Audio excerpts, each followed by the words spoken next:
myropipetting, spectrophotometry and anhydrine test, mitosis and basic microscope, measuring lactase enzymatic activity, bacterial transformation, lectures, discussions, labs. Combine all these things together, that makes DKU Biology 110 course. I'm Lexi. Today, let me introduce to you guys what are our DKU students doing at the Biology 110 course, and my topic is about enzyme and enzyme catalysis. This video will be divided into 5 parts. Now, let's begin our journey.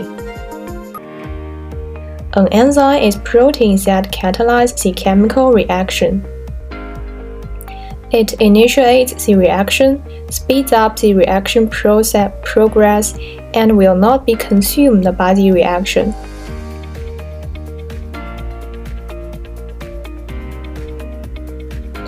The reactant that an enzyme acts on is called the enzyme's substrate. The region on the enzyme where the substrate binds is the active site. The enzyme binds to its substrate, forming an enzyme-substrate complex. Something called induced fit will happen during the binding process, which means the active site can change its shape to better bind its substrate. Induced fit of a substrate brings chemical groups of the active site into positions that enhance their ability to catalyze the reaction. Enzymes can either build up or break down their substrate that specifically bind to them, and we call the resulting item the product.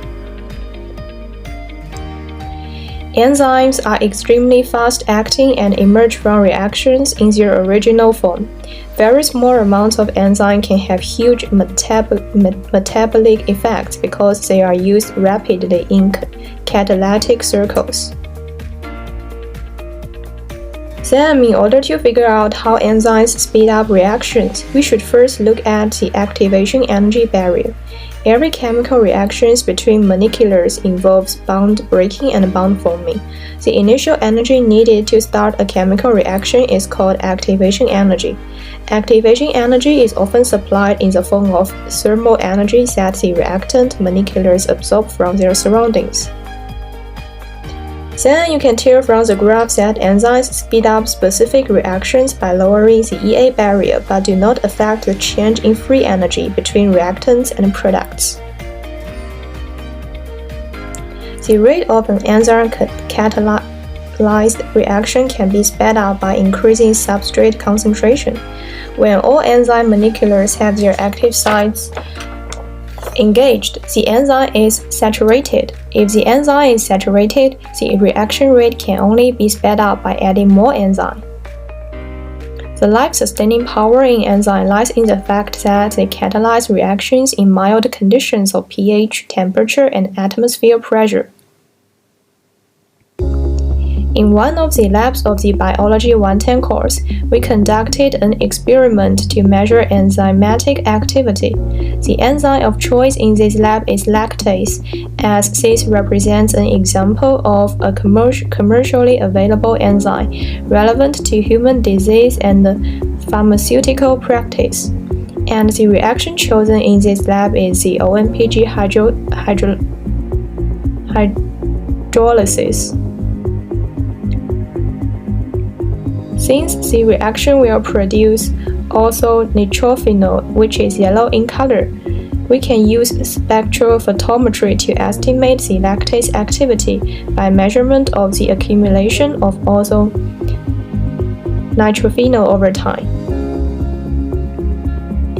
Listed are the reagents, supplies, and equipment that are needed in this experiment, and there are 4 main solutions, which is substrate OMPG, enzyme lactase extract, buffer PBS, and stop solution sodium carbonate.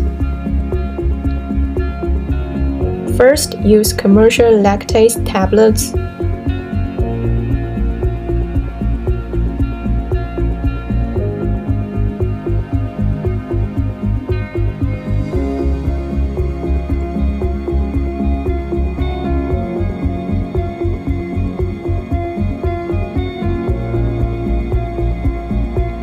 PBS,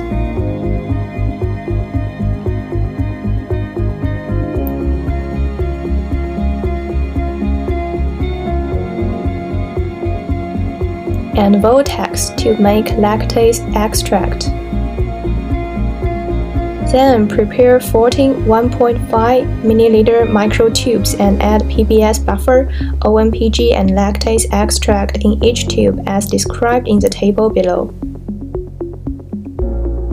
After adding solutions,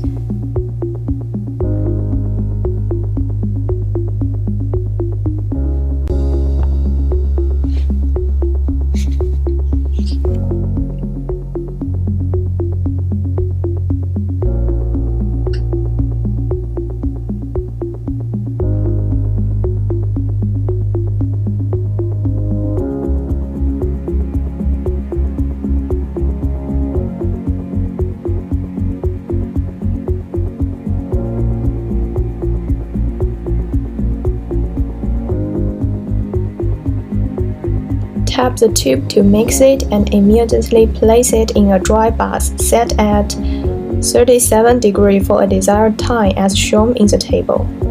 When the time is up, add 500 ml of stop solution to each tube, and then repeat the same process for all the other tubes at each predetermined time point. After processing all the tubes, pipette 200 ml from each tube to the wells of a 96 well plate and measure the absorbance at 450 mm for the curve graphing. Finally, through collecting and analyzing the data, we can find that the longer the reaction time, the greater the absorbance. Also, based on the slope of the curve, we know the enzyme activity. When it comes to the real-world connection, we can see that enzymes can be applied to many fields of our life.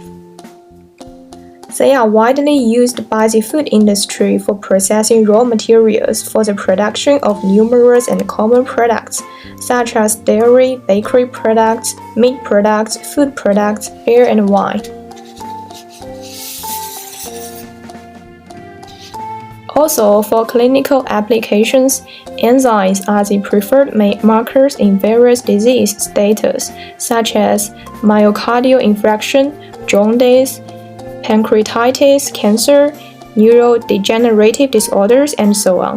They provide insight into the disease process by diagnosis, prognosis, and assessment of response therapy. Therefore, we can conclude that enzyme is something that a small amount of it can have a large and a wide effect. Well, that is all for the video, but in the end, I would like to express my sincere thanks to Professor Lee, the professor and assistant in the laboratory, my Syncpatient Group A members, all the TAs, and all the classmates.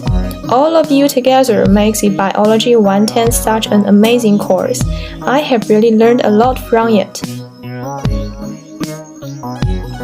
Okay, that is the end of this video. Thanks for your watching. Bye.